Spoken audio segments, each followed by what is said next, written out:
კამეჩი საქართველოში უძველესი დროიდან არის ცნობილი. ისტორიული და ეთნოგრაფიული მონაცემების მიხედვით, ის ჩვენს რეგიონში შემოვიდა სამხრეთიდან, ირანისა და მესოპოტამიის მიმართულებით, სავაჭრო გზების გავლით.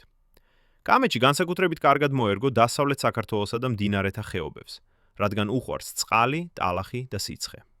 იქ, სადაც სხვა პირუტყვი ვერ ძლებდა, კამეჩი გამძლეობით გამოირჩეოდა. ქართულ სოფელში კამეჩს მრავალმხრივ იყენებდნენ.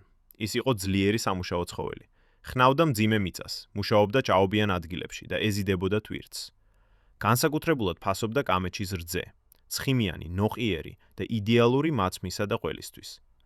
ხორცს იყენებდნენ საოჯახო მოხმარებისთვის, ხოლო სქელ წყალსყავს სამუშაო ნივთებისა და აღკაზმულობისთვის.